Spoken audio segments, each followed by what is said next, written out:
All right, so ladies and gentlemen, it's a pleasure to have you all here tonight. I'm Dr. J.D. Armstrong. I am the Maui Technology, Education, and Outreach Specialist. And one of the things I get to do is I put together these talks, and I find brilliant people to come speak to you. I hope you've enjoyed them. I hope you continue to enjoy them. Another thing I do is I work with some very brilliant students. So it just seemed natural to drag them in here. We have 3 students that are talking today. Let me still, there we go. So the first is Erica. And Sawczynec. Sawczynec. Okay, that doesn't count as one of my mistakes, because that's... If you look at the way it's spelled, it's totally fine. Yes. Yes. Okay, so Erica Sawczynec is going to be first. She'll be talking about open clusters of stars. I'll let them tell you more about it. And then we'll have Nakoa tell you about exoplanets and stars that have friends. And then Celeste is looking at the fastest stars in the universe. Oh, they're so speedy. All right. So Eric, she was almost born on Maui. She was born in New York and moved to Maui when she was about 3 months, wasn't it? Mm-hmm. Yep. So she was almost born on Maui. She moved here when she was 3 months. She's a senior at Kihei Charter School, Kihei Charter High School. She is going to be majoring in physics when she goes to college. She still has a couple more schools to think about before she makes her decision. Anyway, so I hope you'll give her a nice warm welcome, and you'll see more of me when we move on to Nakoa. All right? You ready? Yeah. Do awesome. Okay, first of all, am I annoying enough in this light? Can you see me all right? Cool. All right. Thank you all for coming, first of all. This is great. What I'm going to be talking to you about is my project, which I started working on last summer as a result of my internship, and it's finding the ages and distances of open star clusters. So how did I get here? A lot of students get here differently, how they meet with JD and things like that.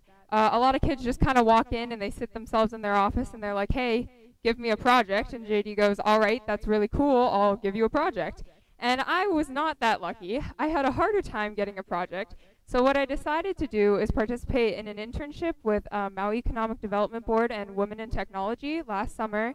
And I literally cemented myself at JD's desk for the entire summer until he gave me a project. And that summer I worked with a open cluster which is called M11, or the Wild Duck Cluster. I got to do a lot of cool things with my internship. I got to go visit the telescopes. This is me and JD in Panstarrs 1. And I also got to visit part of the Los Cumbres Observatory network, which we have up at Haleakala, which is called Fox Telescope North. And originally this was the telescope I was getting my data from, but I later changed to another telescope, which is in Chile, which is called Saratololo. So first of all, just a little introduction to the project. What is it? So basically, what is an open cluster of stars? So an open cluster of stars is essentially a group of stars which was born in the same stellar nebula, meaning that they have all about the same age.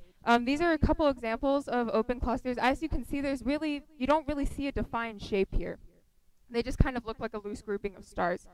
And then from there, when you determine the age of these open clusters, the way you determine it also gives you a way to determine distance. And it was something that I added to the project later on. I started the project in June, and I added the distance portion of the project originally in December of last year. So it's a newer part of the project for me. But why am I doing this project? So there are a couple reasons why this project is a good idea. And one of the reasons is because we gain a better knowledge of the age of our universe. So by understanding better about the closer near objects and the ages of stars as well as open clusters around us, we gain a better understanding of how old our universe is. And there are models, the stellar models that I use, which I'll talk more about later, are constantly evolving, and what we know about space is constantly evolving, meaning that we gain a better understanding every time you revisit another age. It's also important for something which is called CCD photometry. So how I do this whole process is I measure the brightness of each star in the cluster, and that is called photometry. The CCD is a special type of chip on the back of the telescope which records just the amount of brightness that comes through in like excited electrons is the way I'm going to put it. So by seeing the evolution of CCD photometry over time, we can measure the improvements on our estimates of all types of ages and revisit other ages, not necessarily even just of open clusters, but anything that needs revising based on the ages and what we're seeing now compared to then. So to understand my project, we have to understand stellar evolution. So how is a star born? So originally, stars come from other stars. When a star explodes, it releases all of its elements out into a big gaseous cloud. And you can see an example of this here. And this current nebula, which I'm showing you, it's called the Sawczynec Nebula, has no stars forming in it yet, because it's not quite there in that stage of evolution. So it just appears as a dark cloud in the sky, void of stars. And then to form stars, we have something called shock waves. And the shock waves can come from two of these baby clouds colliding, or they can come from supernovas exploding, or they can come from UV radiation. And what this does is it pushes parts of the cloud closer together and makes them more dense. And when this part of the cloud becomes more dense, gravity kind of takes over and the elements all fuse together. And when they fuse together, eventually there's a spark and a star is born. And you can see that here. And this is the Eagle Nebula. And all of these pictures are taken by the Institute of Astronomy. Credits to them. But then you have a star which is born in this stellar nebula is what it looks like. So then after the star is born, it's surrounded by a lot of dust because it's still in the nebula. And this is where planets come from, because the dust kind of coagulates together into different forms. And so you get planets, like terrestrial planets, like us and Mars. And then you also get Jovian planets that are more gaseous, like Jupiter and Saturn. And then you get comets and asteroids and all types of things around all stars. And then eventually the solar wind from the star begins to blow the dust away, and you're just kind of left with what you see normally, which is just the stars in the sky. But the real key to understanding my project is the idea of stellar evolution, that a star does not stay the same for its entirety of its lifetime. So most stars spend a majority in their lifetime which is in something which is called the main sequence, and most of your stars, like our sun, is a main sequence star. But eventually, as the sun grows older, it will turn into another type of star which is called a red giant. And it'll change what is called spectral types. And this happens to all stars as they go through their life cycle. And that's how you eventually get stars that explode, stars that supernova, and stars that turn into black holes based on their mass. So to understand spectral types a little better, and to understand the spectral types that are in the open clusters which I'm studying, I create something which is called a color magnitude diagram. So this is basically a creation of all the different spectral types that exist in one cluster of stars. That's what this graph is showing me. So on the x-axis, you have the color of the stars. So the more right you go, your guys is right, the more right you go on the graph, the more red that the stars become. So these are the most red stars in the cluster, while these are the most blue. And then we also have the second part of the graph, which is magnitude. Now, magnitude is the recorded brightness of a star. And the lower you go in magnitude, the brighter the star is. So to illustrate this for you, I flipped the axis, the y-axis of the graph. So the brightest stars are actually up here, while the dimmest stars are here. And you'll see in purple, which is highlighted, these stars are called the main sequence stars. And they're the most common in the cluster. And then you also have this area here, which is just another area I highlight because I use this when determining ages, which is called the giants. It's like the giant stars. So when our sun evolves out of main sequence, it'll become like an orange giant or a red giant. So to determine the age, I use what is called an isochrome, which is based off of stellar evolution models, modern day stellar evolution models. I use one that was actually published very early this year, 2017. So it's very up to date. But what the visual of this model is called an isochrone. So an isochrone is essentially the idea of stellar evolution constrained by time. So what is the brightness of a specific star at a certain time in its life? So what is the brightness of a red giant at 400 million years old? And then it creates a isochrone, which is just a bunch of different points that are all the imagined brightnesses of all the different spectral types.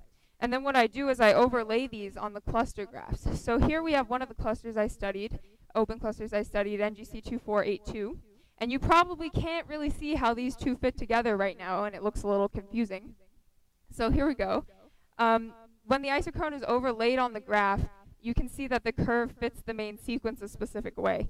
And when determining ages, it's very important to consider the main sequence, your primary source of fitting. You really want to make sure that these curves match. And that's because the main sequence stars are the most abundant in the cluster, and therefore the more of them you have, the more accurate your age is likely to be. There are also a few other factors that people can use for fitting. I bring up the Giants sequence of stars because some people use that. I did for a couple of clusters, but I reverted back to using main sequence fits only. And then you can see NGC2482. This is what a finalized graph might look like.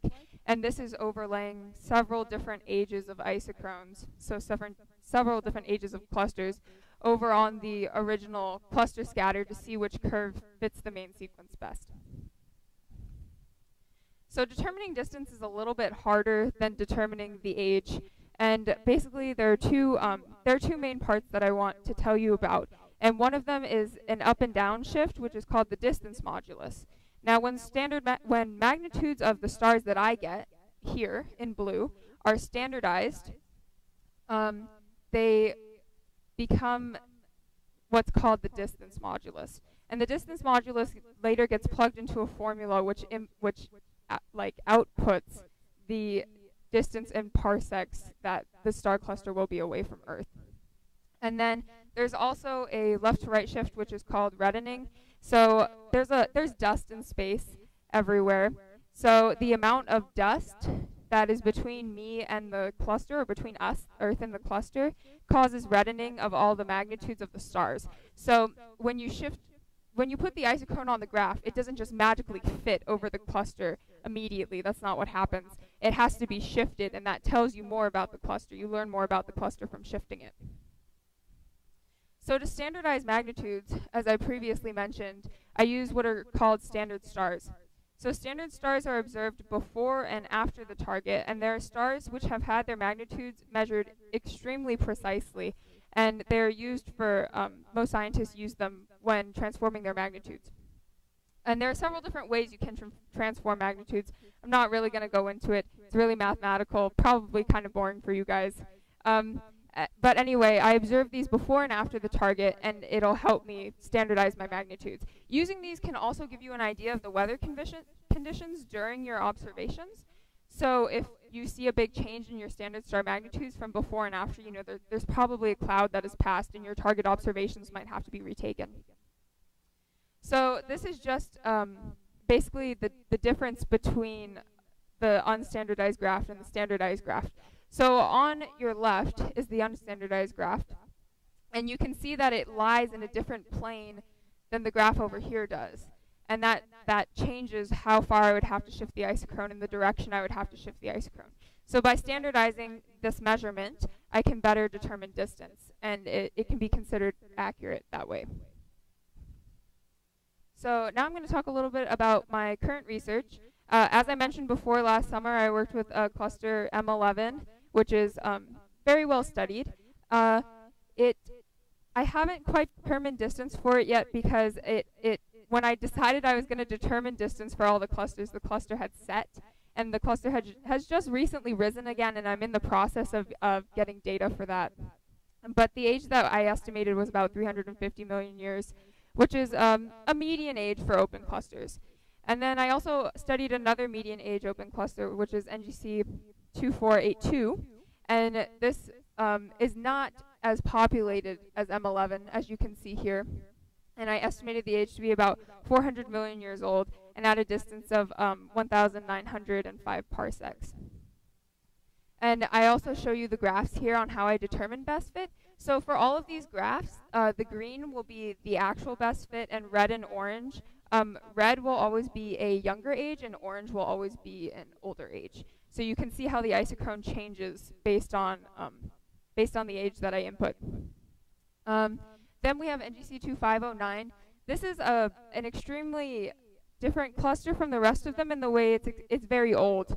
This cluster is very old. Open clusters usually hit a certain age and they don't really exist anymore. They get to a certain they get really old and then they just kind of turn not open cluster anymore. So this one is really old in that it's 3 billion years old, and I originally picked the target because of its old age, which was originally estimated in a paper to be 8 billion years old, which is extremely old, like mind-blowingly old for an open cluster. But when I looked at it again, I found that that was kind of really old, and I didn't really agree with what was previously hypothesized.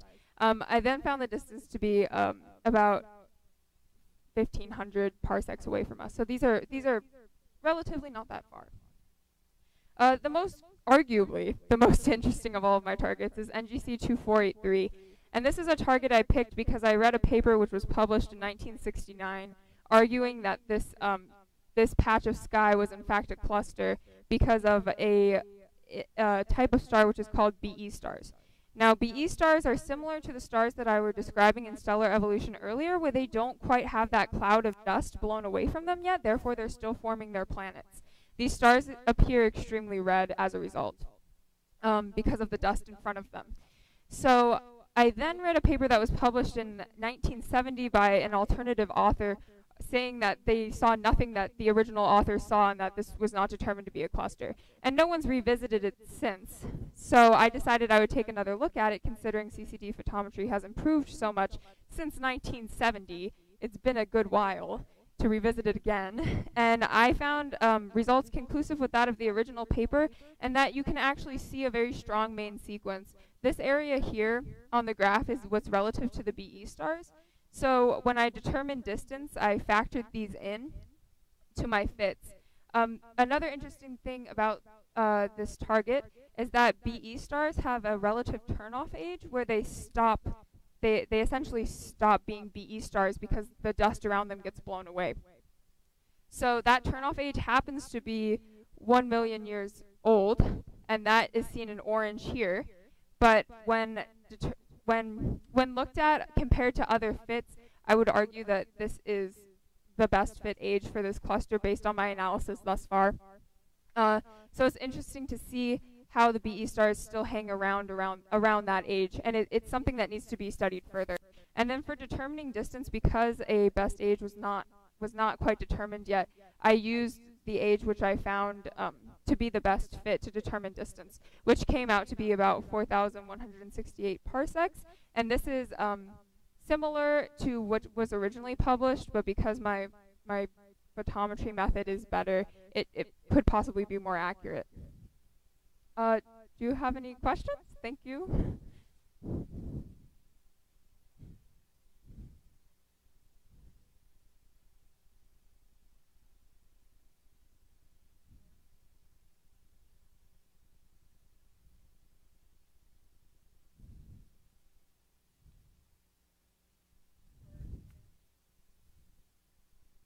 Okay.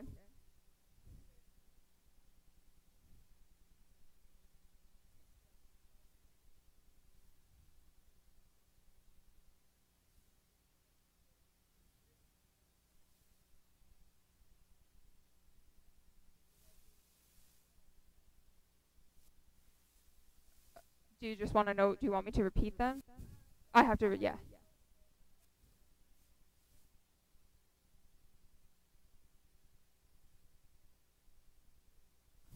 Spark. Okay, well, first, she's asking if there is a certain type of spark which creates certain spectral types of stars and stellar formation, and I want to clear up that there's not like the difference is that I must have confused you, but the difference is that there's 3 different types of shock waves which cause the density of the cloud to change. So those shock waves push the parts of the cloud closer together, and then eventually those elements in that part of the cloud, because they're now closer together, begin to fuse. And then eventually when gravity takes over and they kind of collapse in on itself, there's a single spark in that moment and the star is born.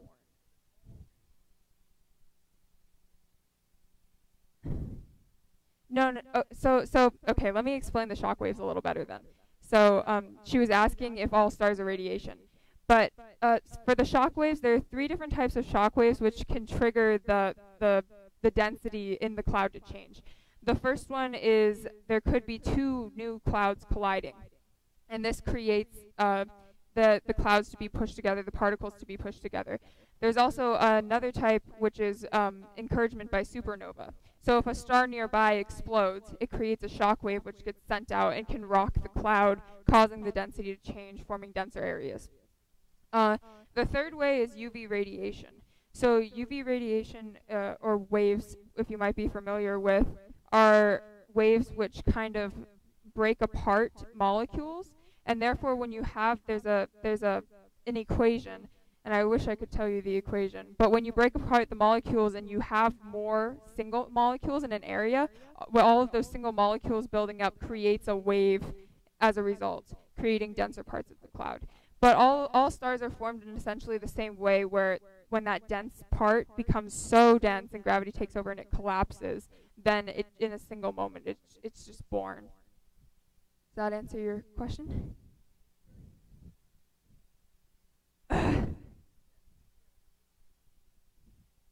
Yes.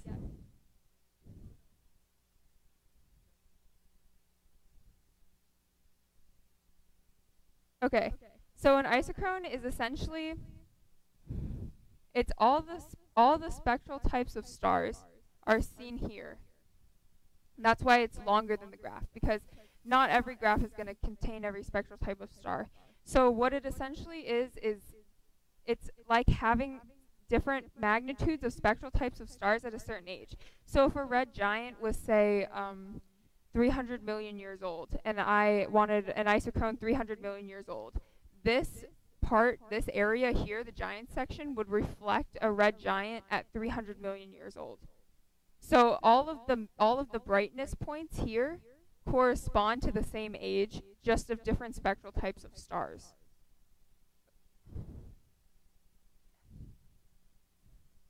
Parsecs.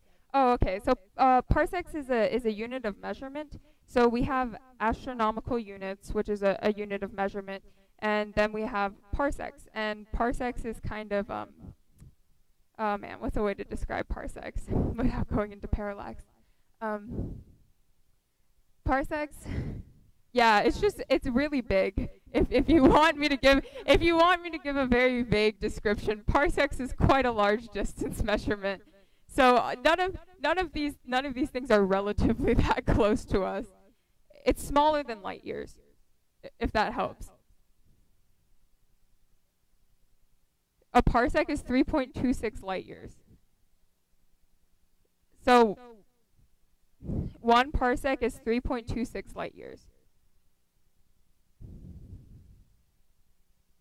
Are there any other questions?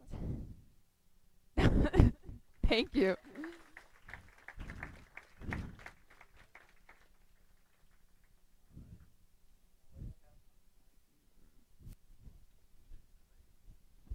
Turn my mic back on. So Hayden, can you hear me all right? Wonderful. They can probably hear me all right out there too. And hopefully Noah's coming in. He's fighting with the microphone. This is entertaining. I always get to do this. So our next speaker is Nakoa. No, just a minute. It's doing.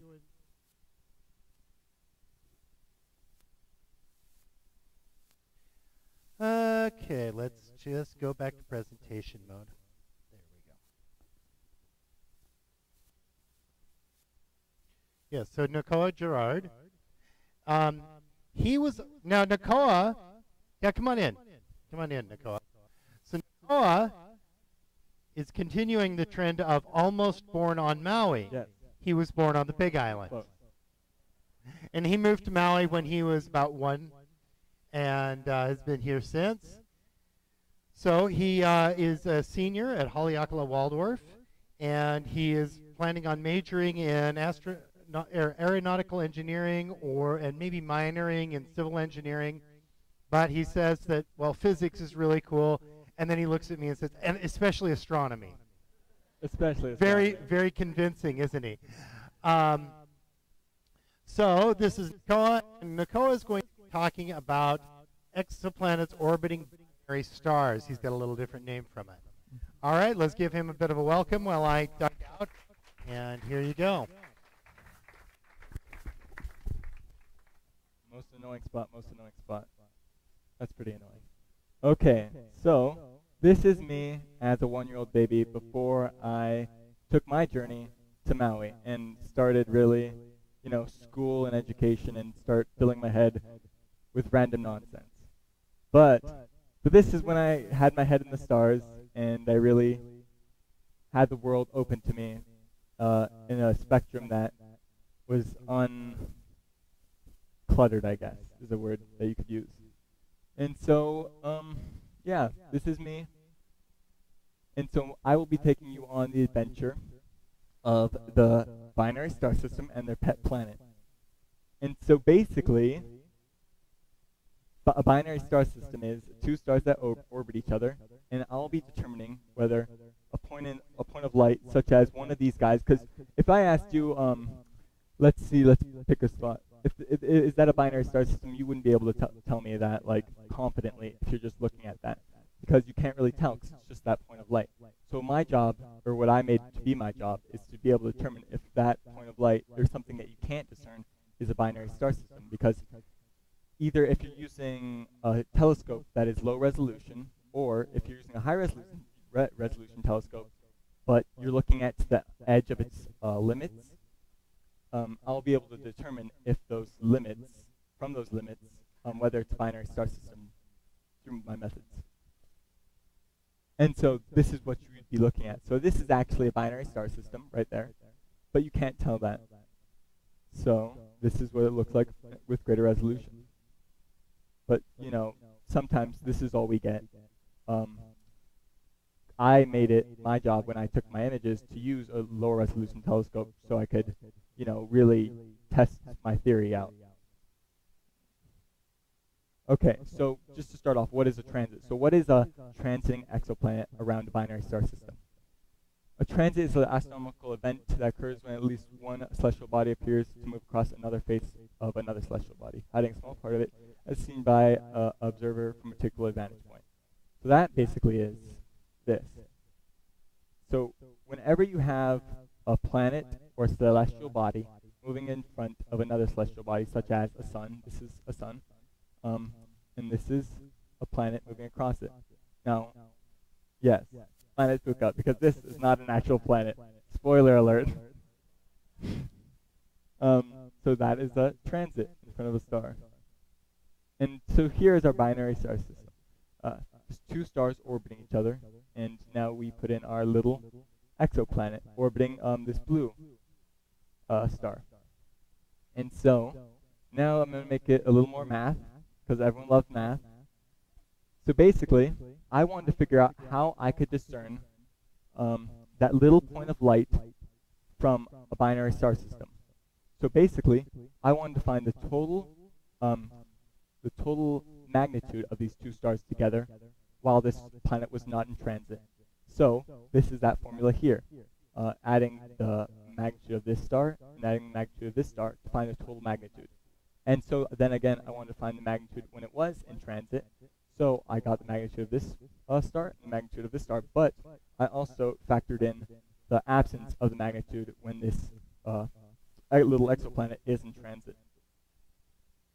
And so this is what we see, that light. So how is it that I can see, how is it that I can discern whether that's a binary star system? Well, when I have the total magnitude from when it is in transit and when it's not, if my theory is correct and my math behind it is correct, then when I get both of these transits, or the magnitude from this transit and when it is not in transit, then there should be a shift in color because there's a amount of light being blocked here.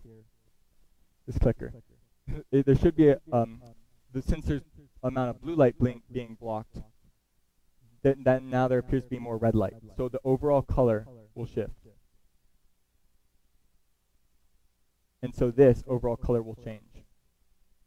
So if it appeared, if I get the color, the magnitude when it's not in transit, when it is of this little point, and I see a shift in color, which it turns more purple in this case, a little more reddish color, then I can determine that it is in fact a binary star system. So this is a transit of the star. This is a star having a transit with a little exoplanet. This is just of WASP 2b. This is not the star I observed, but this is. So this is the depth difference in different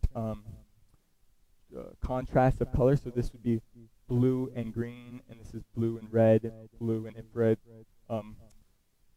green and red, green and infrared, and red and infrared. And so I could see that the gold seemed to be the best from the depth, this depth difference. I could see that that goldish color seemed to be the most prominent, and that's what I want. Is I really want clarity. I want precision and accuracy. So I could see that blue and infrared worked really well. But I also wanted to be sure about this. So I got a group of standard stars. And as Erica explained before, standard stars are basically stars that we've gathered information on and are very reliable. They're reliable stars because we're confident in the information we have about them. So this is a group of 8 standard stars. And I picked 3 stars out of this group of standard stars. One to be the brightest, one to be the middle, in the mid-range of brightness, and then one to be the least. And so this is a table of them. These are the ones I chose. What lovely names. So this is RU149A, and RU149D, and RU149B.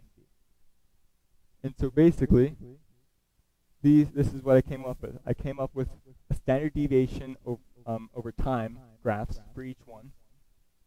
And this is all supposed to help me with increasing my accuracy with observing these transits. And so basically, when we start with this one, this is when they're very bright. This is a very bright star, so it's easier to see. And it seems to be that this line here, because what we're looking for is for the number closest to 0. So the one that gets to 0 the fastest is the one that we really want to use, because it gives us that nice precision. And it seems to be this trend line here, that gray one right there. And that one was infrared, and blue seemed to be pretty good, just because it gave us a steady trend line over the course of all of these.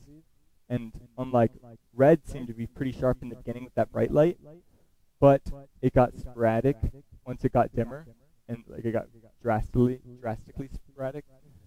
Green did the same thing, and when it decreased in brightness, it got sporadic. But blue and gray, the infrared seemed to stay the best over all the brightnesses of the stars. So I went with gray and blue, which is infrared and blue. So I wanted to end with a quote from Carl Sagan. The sky calls to us. If we do not destroy ourselves, we will one day venture to the stars. Thank you very much for existing.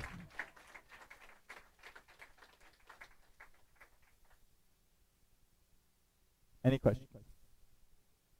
Yeah?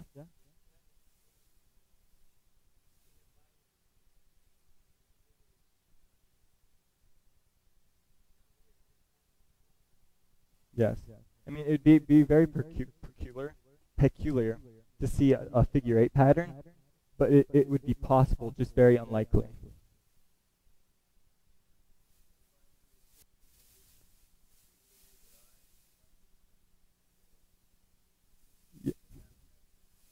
to see the exoplanet, you wouldn't be able to see it, but oh, repeat the question. So the question is it in our sky, is it possible to see a visible binary star system in it to have an exoplanet? I don't know all the stars in the night sky very well, so I mean, it's I mean, it's not okay. It's no. I have my aid here. Yeah.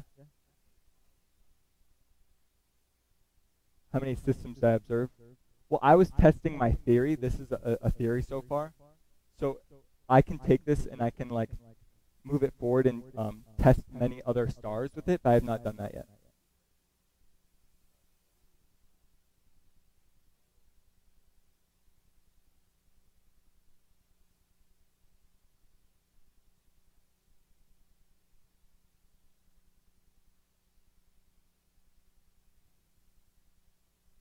So the question is, if the stars are also transiting each other.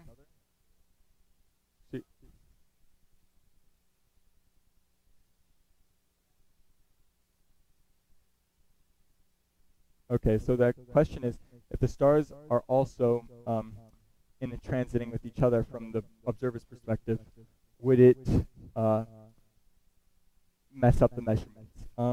It would have an effect on the measurements, but I have not done anything on that. But I don't think it should have a drastic effect unless it is blocking you being able to observe the planet's transit.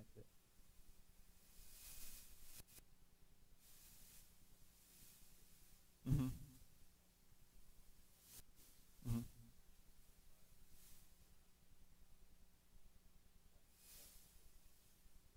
Oh yeah, sorry. So when you have a binary transit, you're gonna have to end up having two dips. So yeah, okay. But yeah, I mean I don't know it fully, but thank you. Any other questions?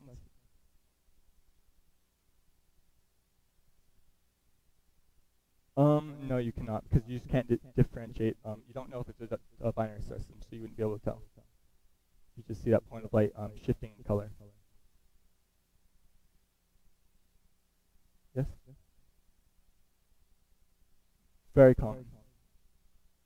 Very common. Do you know how common? Half of all. Mm-hmm. So half of all points in the sky are binary star systems. Very common. No other questions? Thank you.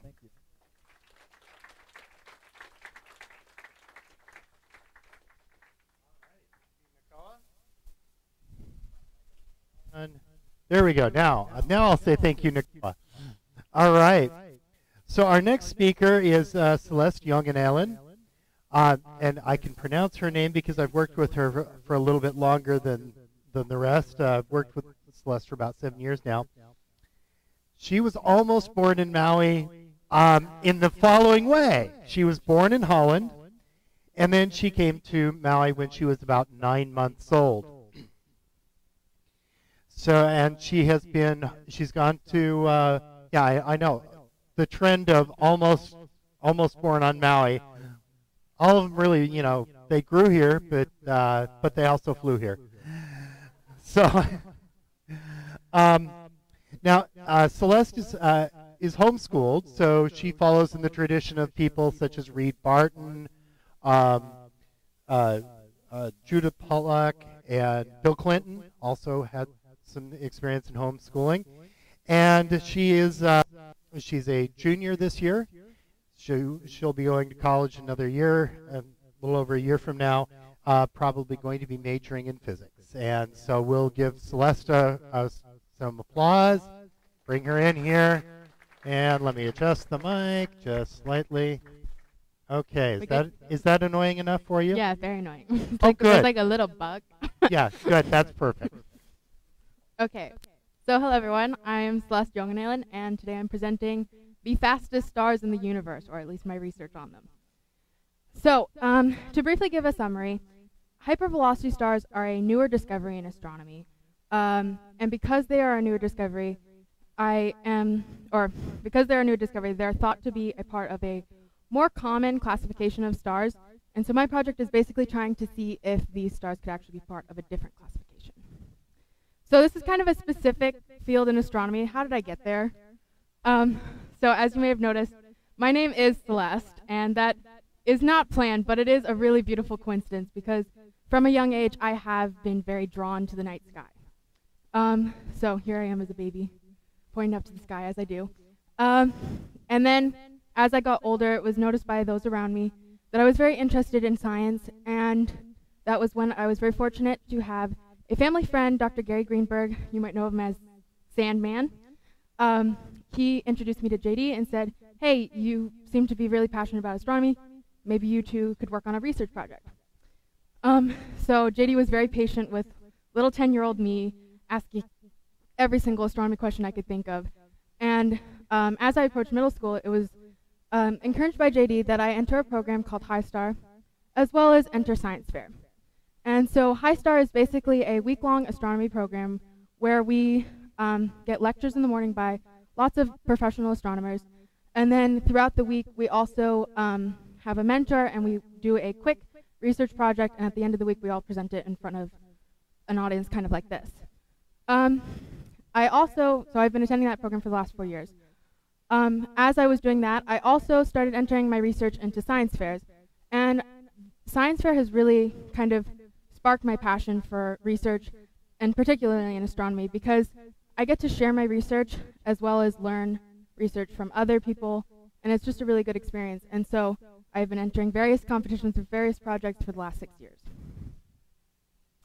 So now that you kind of know how I got here, to introduce my project, I kind of already did that.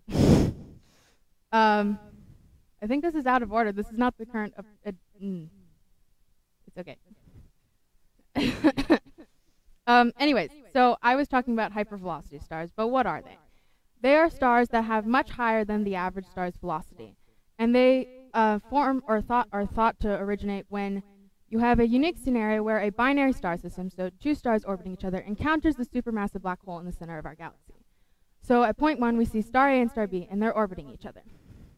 At point 2, the system continues orbiting as it approaches the black hole, and at point 3, star A is captured by the black hole, so that star A is now orbiting the black hole. And because the energy has to be conserved, the other star, B, is then ejected out of the galaxy at incredible speeds of thousands of kilometers per second, and it can actually escape our galaxy. Okay. So the other thing I need to talk about to kind of form my project is Hertzsprung-Russell diagrams, and basically these stars, these are diagrams that plot the color or temperature of a star against the brightness or magnitude, and astronomers use these to find the ages and stages of stars' lives, as well as their distances away from Earth. And so to give you an idea, a typical star will spend about 90% of its life in this main sequence area, and then the other 10% will typically be spent in one of these giant branches. The star then supernovas, becomes a black hole, or becomes a white dwarf. So to kind of tie my project together, as I mentioned earlier, hypervelocity stars are relatively unknown. They were first discovered in 2005, which is really, really recent. And now in 2017, there's about 20 known, but it's believed as many as a couple thousand could exist. And so, because they are relatively unknown, astronomers have made the assumption that all hypervelocity stars are main sequence stars, which is reasonable because 90% of a star's life is spent in the main sequence. But I wonder, could it be possible that a hypervelocity star was in fact a part of a different classification, specifically this branch over here, the asymptotic giant branch? So, why does it matter whether a hypervelocity star is a main sequence or asymptotic giant branch star? Well, this is how we find a hypervelocity star. We see a bunch of stars, and we see one that's moving much faster than the other stars. And we calculate our velocities based on, okay, from point 1 to point 2 over some period of time, it has moved this much. But as I mentioned, Hertzsprung-Russell diagrams also are used to find the distance of a star away from Earth. So if we've assumed that a star's main sequence, we have also assumed its distance away from Earth. And so this would cause for a lot of inaccurate velocity calculations. So here we see a main sequence star moves from point A to point B, and we calculate our velocity based on that. However, if a hypervelocity star was actually a asymptotic giant branch star, that would mean that it is much brighter and farther away from Earth, causing this distance to be greater and the velocity would be higher. So, how do I go about finding the difference between these two? Well, asymptotic giant branch stars are known to have a variance from about 0.1 to 10 magnitudes, or this is a form of brightness, by the way, about every 100 days, whereas a main sequence star will not have a variance and will have a consistent magnitude. These are two kind of model simulations of a light curve, which is plotting the time versus the brightness. So once I had kind of figured out how I could detect the difference, I hypothesized that a little less than 10% of hypervelocity stars will be found in the asymptotic giant branch. And this is because the 90% to 10% ratio, I expect that 10 would be in that giant branch. I expect that the majority will be main sequence stars with little variability, but if there were a scenario kind of like this with more variance, that could be an indication that it is more evolved and part of a giant branch. So for data collection, I used Panstarrs, and this is a very beautiful picture of Panstarrs. And I retrieved them on 28 hypervelocity star candidates, and I got them with green, red, infrared, and Y and Z filters, and these are just filters that filter for light. You don't need to worry about that for now. So once I got the images, it was time to calculate photometry, which is the scientific measurement of light. And so typical photometry is done where you have the green, your target. There's the target. And then you might have some standard stars, which have been mentioned by Nakoa and Erica, that you would base your star off of.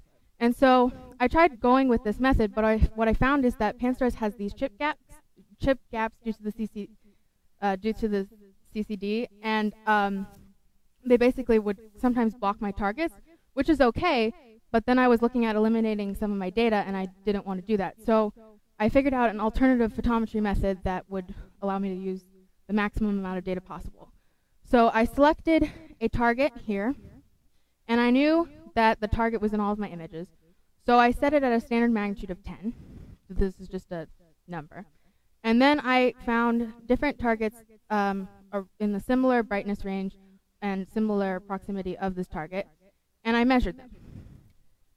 And basically, because this is the reference star in this scenario, these stars are based off of this brightness, which means that if this star is variable, the other stars will show variability. So technically, I'm not measuring the target, but because I'm using the target as a reference star, I am still able to find the variability like this. So for the results, I have my Panstarrs results of 2 of the 28 targets.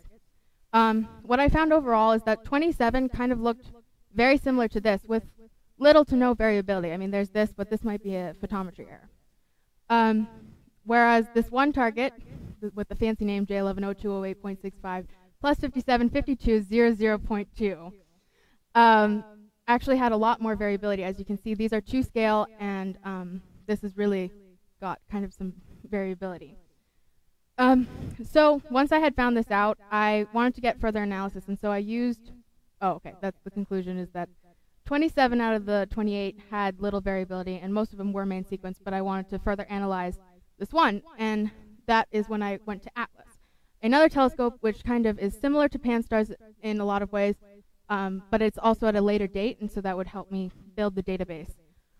So I plotted this one target that was much more variable, and as you can see, it's actually not showing a lot of variability in the Atlas data, which is very interesting, because maybe it is an asymptotic giant branch star, maybe it was just photometry errors, or it could be that something like a aperiodic variable situation is happening, where a star is variable at one point when we observe it, and then a couple years later, it's now not variable.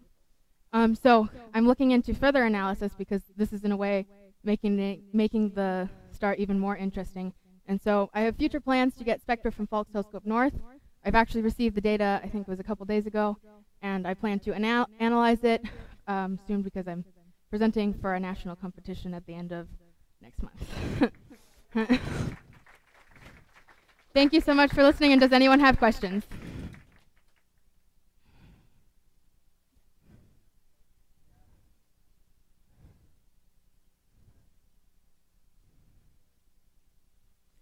Yes. Repeat the question. The question is, do we have enough motion data to see where the star is coming from, and that is definitely something we do have. I mean, I think Kenny was working on a project like that, right? Yeah.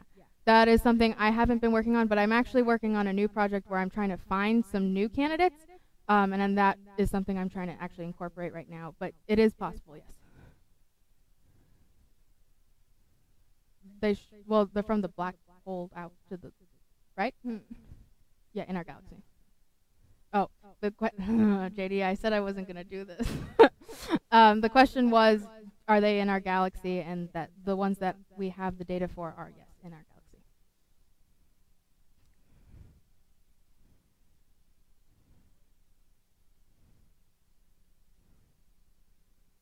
Okay, so the question is, what makes the asymptotic giant branch light curve vary? The answer to that is that they kind of pulsate every 100 days, making them brighter, and so it's actually really large brightness differences. I think the maximum was 10 magnitudes, which is quite a lot, because magnitude is also logarithmic, so it's quite a big difference.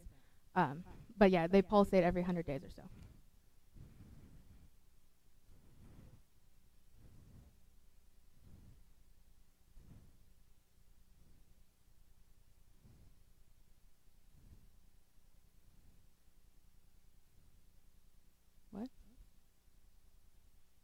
Yeah, okay. So the question was, the stars, when the binary star system is,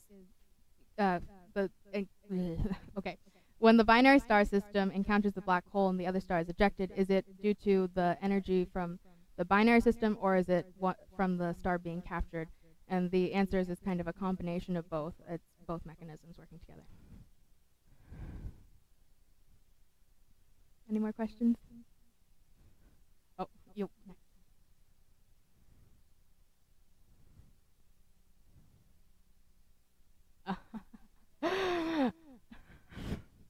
Okay, so specifically hypervelocity stars, not very likely. Oh, the question, oh dear. Okay, the question was, what is the chances of this hypervelocity star that's ejecting out at incredible speeds? What are the chances of it hitting something? And so the answer is yes, hypervelocity stars could potentially hit something, but they're escaping the galaxy. However, this main group, hypervelocity stars are a very specific subclass. The main group is called runaway stars, which is a cute name. But runaway stars can form where you have a multiple star system and one star supernovas.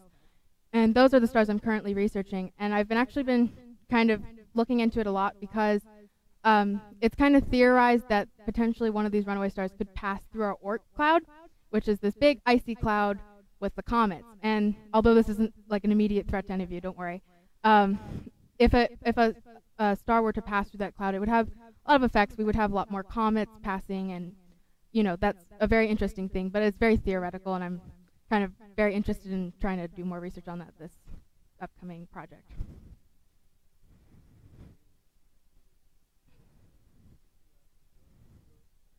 Okay, the question is, have I been to the telescopes that I use?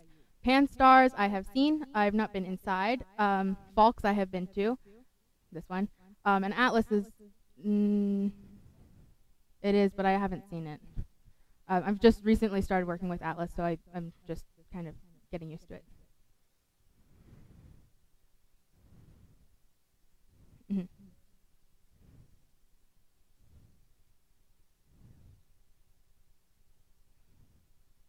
Another great question. So the question is, these stars are moving really fast. Is it possible for some debris or something like that to catch on and make a system? And so that's actually what kind of started this project. It's theorized very recently in 2012 that there could potentially be exoplanets around these hypervelocity stars, which is really interesting because it's moving so fast you'd think that you couldn't keep an exoplanet around these stars. But basically, if the exoplanet were close enough of an orbit, we're talking like under 3 days, it would be possible for it to actually stay attached. And so that was kind of what I was looking for while I was doing this project, but I found that the resolution wasn't high enough to detect an exoplanet, and so this method would actually be really good if we had higher resolution data and potentially in shorter periods of time to find these exoplanets.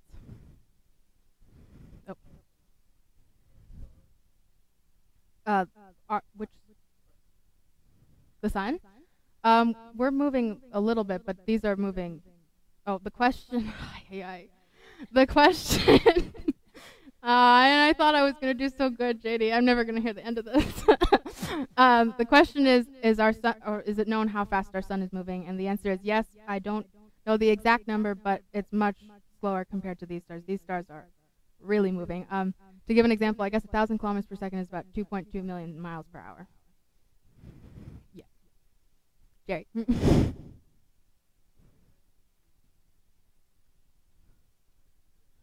Yes.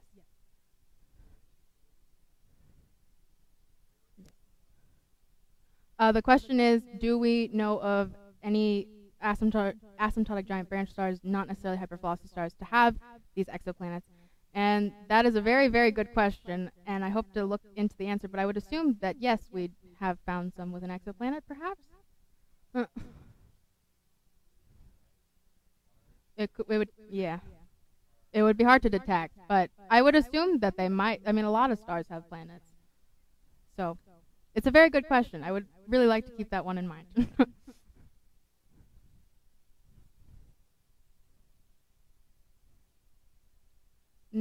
Okay, the question is, will the sun turn into an asymptotic giant branch one day?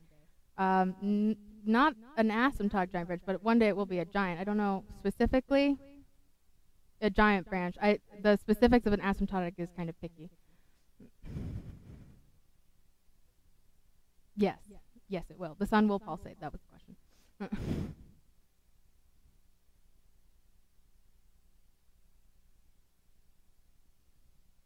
Okay, I think that's it. Thank you so much for listening.